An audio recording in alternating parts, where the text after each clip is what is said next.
It's now time for the Bravo Sports Full Game Recap. We'll go all the way back to March 10th of the year 2024 when the Nashville Predators were in Minnesota face off the Wild and close out the regular season series against their Central Division rivals. Your lines and defensive combinations, as deployed by head coach Andrew Burnett, are as follows. Forsberg, O'Reilly, and Nyquist, Mobilier, Sissons, and Zucker, Jankowski, Novak, Evangelista, Smith, McCarron, and Sherwood. Your defensive pairings are Yossi and Fabro, McDonough and Shen, Luzon and Carrier. UC Saros gets the start in net. We are just 39 seconds into the game, and it's Fleury coming with a save on McDonough, the first shot on goal of the game for either of these teams. We go to 2 minutes later at the 2:32 mark, and it's Fleury coming with another save, this time on Jankowski at the 2:52 mark of the first period. It's UC Saros coming up with his first save of the game on Bogosian, and then at the 2:57 mark, we get our first fisticuffs of the game. Yes, I did say first. McCarron and Foligno off the box, 5 minutes each. This was a good heavyweight tilt. It went on for quite some time. Foligno got the best of McCarron overall by the end of this thing. 5 minutes apiece, no effect on manpower.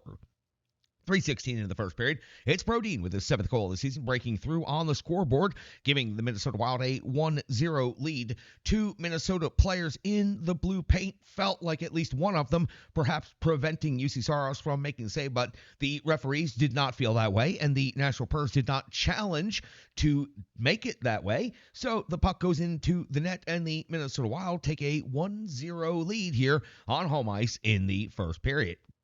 We're 3:36 into the first period. UC Saros coming with a save on Hartman, plus the follow-up by Rossi at the 4:45 mark of the first period. It's Fleury coming up with a save on Novak at 5:07 of the first. Fleury comes up with a save on Novak's deflection. Tommy Novak, all he's doing is making plays out there. At the 6:17 mark of the first period, it's Marc-Andre Fleury coming with a save on Gustav Nyquist. And then at the 6:21 mark of the first period, we find our first special teams scenario of the game. Favors off the box, 2 minutes for tripping. Fleury comes up with a save on Nyquist. Then Fleury comes up with a save on Yossi. We go back to 5-on-5 hockey, and at the 9-minute mark of the first period, it's Mark Jankowski breaking through for the Nashville Predators, tying the game at 1 apiece with his 3rd goal of the season. Incredibly hard forecheck by the Nashville Predators forces the turnover. Sherwood sets it up from below the goal line. Jankowski in a perfect spot in the slot area gets rewarded for going to the hard area. He gets his 3rd goal of the season. The Preds tie the game at 1 apiece. 9:56 in the first period. Sherwood versus Shaw. 5 minutes each. Not much to this fight. Just a lot of talk about the extra glove that Sherwood wears underneath his regular hockey glove because of the skin condition that he deals with. 13:03 of the first period. Fleury comes with a save on Luke Evangelista's backhand. 13:17 the first. Saros comes with a save on Kaprizov's partial breakaway. Good scoring chance for Minnesota right here. 14:38 of the first period. UC Saros comes with a save on Lettieri at 16:40 of the first period. Saros comes with a save on Rossi. 17:09. Saros another save on Beckman. At 18:32, Fleury comes with a save on McCarron at close range. We hit the end of the first period, tied at 1 apiece. Highly eventful first period. 11 shots on goal for each team. 2 fights in the game so far. 1 power play going to the Nashville Predators. At 1:37 of the second period now, Fleury comes with a save on Nyquist at 3:56 of the second period. It's Luke Evangelista scoring his 14th goal of the season. Listen, this was an incredibly fortunate pinball scenario where the puck ended up bouncing at the end of all of these bounces right to Luke Evangelista for the finish. The Predators jump back on top now 2-1 in this game. At 3:59 of the second period, Fleury coming with a save on Sherwood. This was an incredibly strong save by the veteran goaltender, kicking out the left skate and coming up with the save at the 4:43 mark of the second period. Fleury coming up with a save on Forsberg at 8:49 of the second period. So a few minutes between shots on goal right here. Saros comes up with a save on Eriksson. As a matter of fact, that was the first shot on goal for Minnesota in the second period. At the 9:49 mark of the second period, it's Fleury coming up with a save on Nyquist at 10:10 of the second period. It's Saros coming up with a save on Beckman. 11:30. Fleury back to work, coming with 7. The captain, Roman Yossi, 12:27. Saros now back to work as the goaltenders exchange saves here throughout the middle portion of the game. This time a save on Merrill at the 14-minute mark of the second period. It's Marc-Andre Fleury coming with a save on the captain, Roman Yossi. Again, 12 seconds later, Fleury a save on Zucker for the Nashville Predators. 14:49. High event moment here in the second period. Saros back to work. This time a save on Faber. At the 17:05 mark of the second period, it is Marc-Andre Fleury coming with a save on Jeremy Lauzon. 17:26 of the second, we find O'Reilly off to the box. 2 minutes for interference. This play took place in the neutral zone. It was a big hit, but it was late, and the puck was well gone by this point. So O'Reilly in the box, deservedly so. Kaprizov puts the puck into the net for the Minnesota Wild, his 31st goal of the season. It was more of a scenario where Luke Schenn kind of kicked the puck into the net. Saros had come up with multiple saves to start the sequence. Kaprizov had actually missed a wide open net on the earlier part of the sequence, and then the puck off of Schenn's skate as he's spinning around and into the net. That makes it 2-2 here in the second period. Power play goal for the Minnesota Wild. We hit the 18:56 mark of the second period, and Juuse Saros coming with a save on Gaudreau, and that'll do it for the second period. Nashville out shooting Minnesota 21-19, but we're tied at 2 apiece. We go to the third period. We're 1:05 into the third, and it's Saros coming with a save on Middleton at the 2:21 mark of the third period. It is Colton Sissons off to the box. 2 minutes for holding. Juuse Saros going to have to come with a big save on Matt Zuccarello. Then Saros also going to have to come with a save on Foligno, but the PK would bend, not break in this scenario in the tie game in the third period. The 4:19 mark, back to 5-on-5 hockey now. Fleury comes up with a save on Cole Smith at 4:29.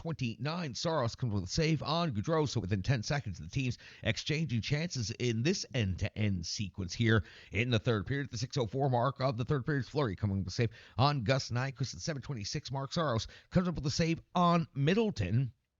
At the 8:54 mark of the third period, it's Juuse Saros coming up with the save on Shaw. 10:57, it's Fleury coming up with a save on Forsberg's backhand. But then at 12:28, just past the halfway point of the third period, Hartman breaks the tie with his 16th goal of the season, putting Minnesota up 3-2. It was Beauvillier, the new acquisition for the Nashville Preds, playing only his second game with the absolute most brutal turnover that you're perhaps going to see. Perhaps the shot that hit him in the back of the head yesterday perhaps did something. It was possibly the worst turnover you're going to see in the neutral zone. It was a lateral pass across the ice, picked off by Ryan Hartman, who takes it in for a breakaway and finishes on the backhand. Hartman's 16th goal of the season gives the Minnesota Wild a 3-2 lead here in the third period. We go to 13:16 of the third period, and Fleury comes up with a save on Luke Evangelista. And then at the 14:17 mark of the third period, Saros comes up with a save on Boldy. 16:15 of the third period, it's Juuse Saros coming up with a save on Brodin. And then Eriksson Ek is picking up a penalty 2 minutes for holding against Forsberg. Now, Forsberg had a similar dogging of the puck type situation earlier, did not get called. This time, Eriksson Ek does get called. So I understand some of the disagreement by the crowd there in Minnesota, but it is deemed to be a power play for the Nashville Predators, and it is Ryan O'Reilly going to work on the power play. His 24th goal of the season ties his game up at 3 apiece. It was O'Reilly with the big wrist shot off the outside of the screen that was set there by Evangelista. Evangelista with the old Victor Arvidsson jump screen, and then a little hop to celebrate as well, as he should. The Nashville Predators tie this game up at 3 apiece on O'Reilly's 24th. They were about to have the extra attack run. They were already on the power play. They were about to have the extra attack run. Juuse Saros was headed towards the bench. All it ended up being was kind of a fun optic where Juuse Saros gets to celebrate as the puck goes in the net just as he's arriving at the bench. Anyway, 3-3 hockey game here, and that'll take us to the end of regulation. Both teams trying to protect that point over the final minute or so of the third period. Shots on goal at the end of regulation. The Minnesota Wild outshoot the Nashville Predators 32-29 over 60 minutes of hockey. We go to the 3-on-3 overtime, and we find ourselves at 2:08 of OT when Philip Forsberg walks in from the left side and hits the post. Nashville Predators unable to capitalize right here at 3:03 of the overtime session. Fleury makes a save on Josi, and at 3:50 with the extra attacker on, that's right, with the 4-on-3 scenario, Boldy scores his 24th goal of the season. One hell of a one-timer. The gamble pays off for John Hynes and Minnesota Wild. They cash in for 2 points. All risk. They went double or nothing on this one by pulling the goaltender in overtime. They scored a 4-3 victory on home ice in OT. They outshoot the Nashville Predators 33-30, but the Nashville Predators do earn a point by scoring late in the third period. 12 straight games with a point now. And again, just to recap how that went down, John Hynes pulls his goaltender, which means he put the point he earned getting to overtime on the line. If the Predators had taken the puck and scored at the empty net, Minnesota would have had that point taken away, and the Predators, of course, would have have earned 2 points for the victory. It's a little nuance of the rule that very, very few people knew about before that situation unfolded right there. So Boldy's 24th ended the game in favor of the Minnesota Wild, but the Nashville Predators do pick up 3 out of 4 points on the weekend in the back-to-back. That's going to do it for the Reverse Sports full game recap.